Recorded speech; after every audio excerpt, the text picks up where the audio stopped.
Assalamualaikum warahmatullahi wabarakatuh. Hidup ini guys nggak bisa pakai emosi mulu. Kadang kita harus pakai logika, gitu ya. Kita harus pakai logika dan pakai perhitungan banget dalam hidup ini. Kalau kita nggak mau menghitung, tidak mau berhitung, tidak mau pakai logika, ini bagus banget ya. Ya susah guys, hidup itu harus pakai logika. Misalnya merencanakan punya anak berapa. Kalau rasa tidak mampu, ya jangan punya anak banyak-banyak. Emangnya harus ada tuntutan kamu punya anak sebanyak-banyaknya?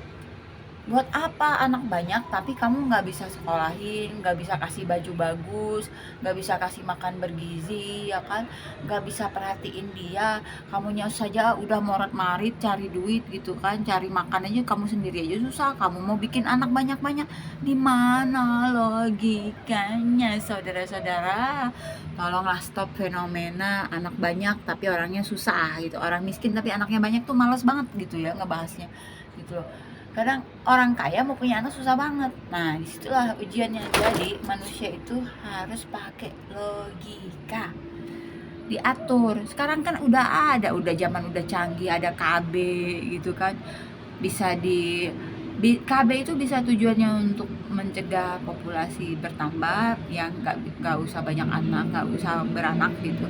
Bisa juga menjaga jarak anak, jadi satu sama lain anak itu jangan terlalu deket gitu.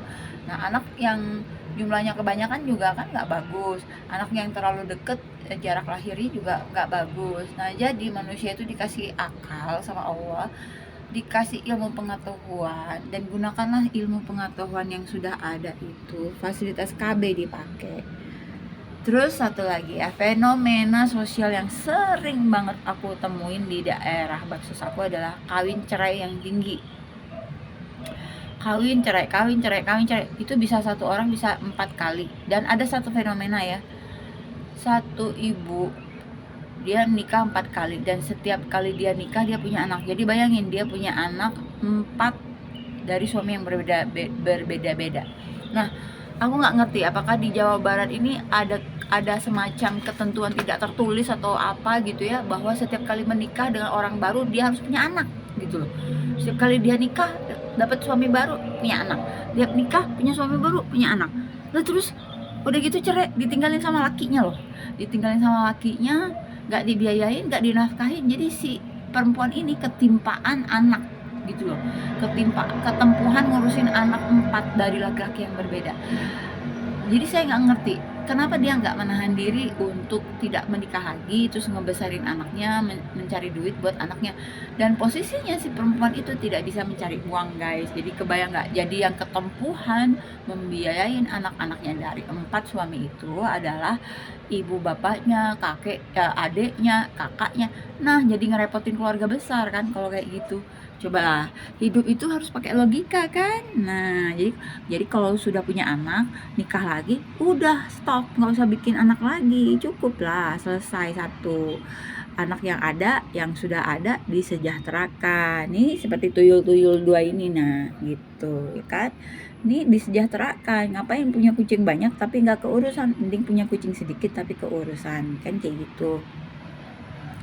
Satu lagi, kadang orang itu tidak mau ya, misalnya masukin ke pesantren atau ke panti asuhan, tahan anaknya jadi gembel gitu, anaknya jadi gembel, udah jadi kayak pengemis gitu, udah baju compang-camping, kurus kering gitu, nggak mau dimasukin ke panti asuhan atau dimasukin ke pesantren.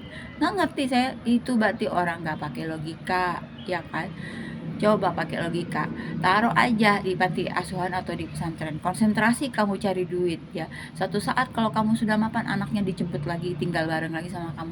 Dan nggak dikasihin ke orang juga kalau di panti atau di pesantren itu, kan cuma dititipin untuk dibiayain hidupnya, disekolahin, kasih baju, ya lebih sejahtera lah gitu anak-anak. Nah, inilah fenomena sosial yang jadi sorotan aku dari Baksos Katisha ya, mau nggak mau ya, masalah-masalah kemiskinan ini berakarnya itu dari cara berpikir yang tidak logis.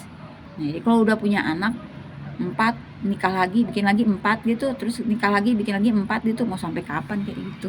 Dan anak-anak mood jadi anak-anak yang tidak berkualitas, anak-anak yang sengsara, anak-anak yang tidak bahagia, anak-anak yang kasihan lah gitu. Terus apa kebanggaannya punya anak banyak tapi anaknya nggak keurusan? Kan apa bangganya? Nggak ada. Kasihan anaknya gitu. Stop lah. Normalisasi tiap kali menikah punya anak, tiap kali nikah punya anak. Stop. Pikir pakai otak.